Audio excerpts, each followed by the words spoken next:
Bisa nggak orang mager punya rumah ala Jepang? Ibu-ibu rapi wajib tahu.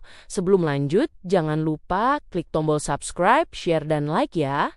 Makasih. Dan kita lanjut sekarang. Halo Bu Ibu semua, semoga sehat dan bahagia terus ya. Rasanya mustahil membayangkan tubuh yang sudah melekat di kasur sambil scrolling media sosial bisa punya rumah. Estetik drama Jepang yang serba kayu dan bersih tanpa debu sedikit pun. Fenomena mager atau malas gerak ini memang sedang jadi tren di kalangan ibu-ibu karena beban pekerjaan rumah yang seolah tidak ada habisnya. Sampai kita merasa lebih baik pura-pura tidak lihat tumpukan baju saja. Padahal, sebuah artikel mengenai psikologi hunian menyebutkan bahwa lingkungan yang rapi sebenarnya adalah obat paling mujarab untuk kaum yang sering merasa lelah, mental, atau burnout karena tugas domestik. Materi ini sangat penting buat ibu yang merasa tidak punya bakat rapi, tapi bercita-cita punya rumah minimalis. Supaya hidup tidak melulu soal pegang sapu dari pagi sampai malam. Kita akan bongkar bagaimana caranya supaya kemageran ibu justru menjadi kunci utama dalam menerapkan prinsip rumah Jepang yang sangat praktis dan efisien dalam kehidupan sehari-hari. Konsep utama yang harus ibu pahami adalah bahwa orang Jepang itu sebenarnya sangat pemalas dalam hal membuang waktu untuk sesuatu yang tidak perlu, sehingga mereka menciptakan sistem agar tidak perlu sering beberes. Prinsip pertama adalah satu barang masuk berarti satu barang keluar atau dikenal sebagai danshari, agar rumah tidak berubah menjadi gudang penyimpanan hantu dari masa lalu. Ibu tidak perlu punya 10 panci kalau yang dipakai cuma 2, karena semakin sedikit barang berarti semakin sedikit pula energi yang ibu keluarkan untuk mengelap dan menatanya kembali setiap hari. Bayangkan kalau ibu cuma punya sedikit perabotan, waktu untuk mager sambil drakoran bisa bertambah 2 jam. Karena tidak perlu memindahkan tumpukan barang, hanya untuk mencari 1 sendok nasi yang hilang. Kekuatan orang mager sebenarnya adalah efisiensi, karena kita paling malas kalau harus kerja 2 kali untuk hal yang sama. Langkah kedua adalah memberikan tempat tinggal tetap bagi setiap benda kecil di rumah, agar tidak ada lagi drama mencari kunci motor sampai membongkar seluruh isi tas. Orang Jepang sangat disiplin dengan alamat barang. Jadi, kalau gunting sudah ditaruh di laci khusus, maka selamanya dia harus kembali ke sana setelah digunakan oleh siapapun di rumah. Ibu harus tegas kepada anak dan suami bahwa setiap benda punya rumahnya masing-masing, agar tidak ada lagi alasan. Ibu harus keliling ruangan cuma buat memunguti kaos kaki yang tercecer. Ini sangat logis, karena jika semua barang punya alamat, ibu bisa merapikan rumah sambil menutup mata, atau bahkan sambil rebahan, karena tangan sudah hafal di mana letak keranjang mainan. Kehidupan rumah tangga akan jauh lebih tenang saat ibu tidak perlu lagi berteriak menanyakan keberadaan gunting kuku yang sering berpindah tempat secara misterius. Selanjutnya adalah teknik menyimpan barang secara vertikal, seperti cara Marie Kondo yang sangat membantu kaum mager melihat semua koleksi baju tanpa harus mengacak-acak tumpukan. Kalau baju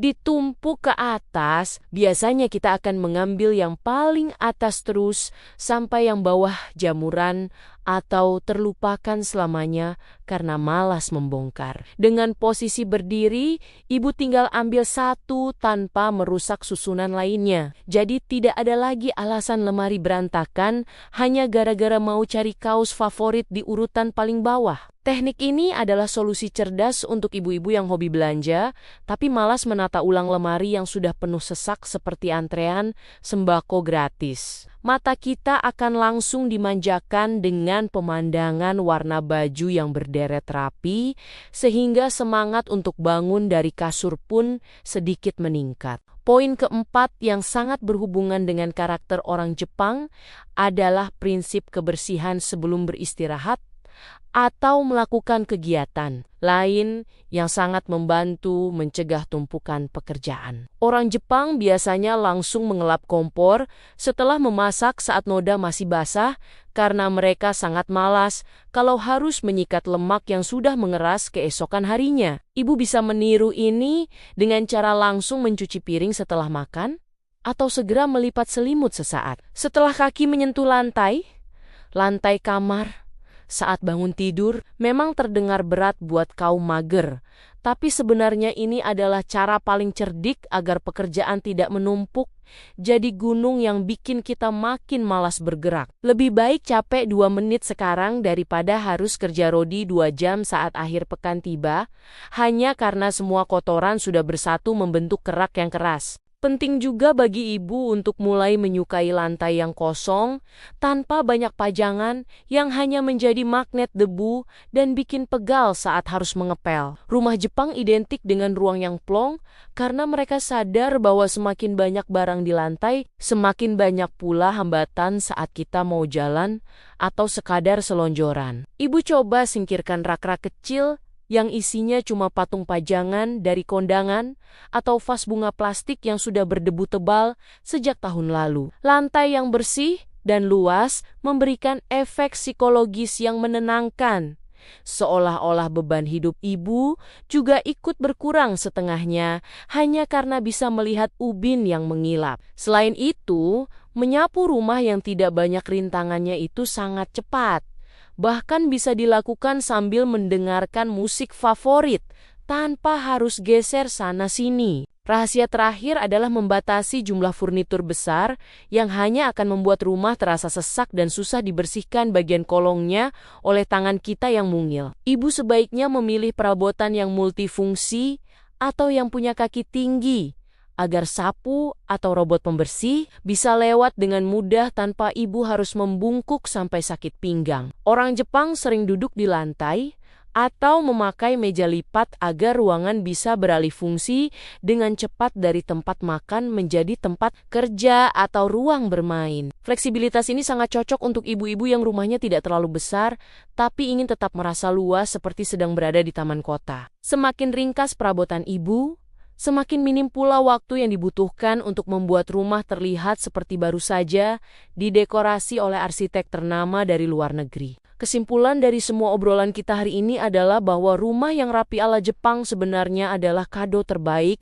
bagi diri kita yang sering merasa malas. Memang kadang kita suka menyalahkan keadaan atau merasa diri ini paling berantakan sedunia, hanya karena tidak sanggup bangun pagi. Untuk mulai menyikat seluruh sudut rumah, kita harus mulai jujur bahwa musuh terbesar bukanlah debu atau barang yang banyak, melainkan keinginan untuk menyimpan segalanya tanpa mau mengatur sistemnya dengan benar. Optimislah bahwa ibu tetap bisa punya rumah estetik meski hobi rebahan, asal mau menerapkan sistem alamat barang dan rajin eliminasi barang yang sudah tidak memberikan kebahagiaan. Tidak ada kata terlambat untuk mulai berubah sedikit demi kenyamanan mata dan ketenangan jiwa ibu sendiri di rumah tercinta. Mungkin besok ibu akan mager lagi, tapi setidaknya sistem yang sudah dibangun akan menjaga rumah tetap dalam kondisi yang bisa ditoleransi oleh mata normal manusia. Jangan terlalu keras pada diri sendiri kalau sesekali ada piring yang belum dicuci atau ada mainan anak yang terinjak kaki,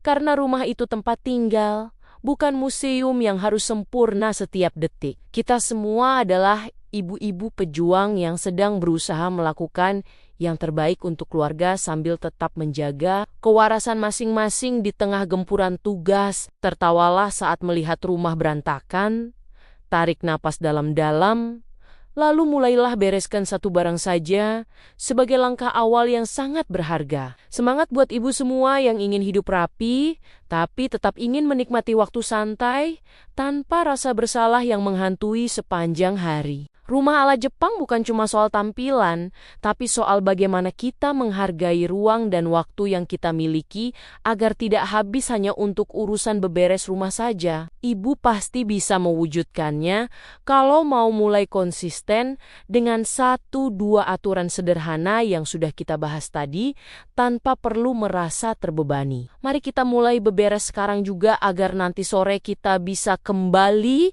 mager dengan tenang dan perasaan yang sangat gembira. Selamat mencoba tips rahasia ini dan semoga rumah ibu segera berubah menjadi oase yang menenangkan bagi seluruh anggota keluarga tercinta. Terima kasih sudah dengerin cerita dan curhatku hari ini.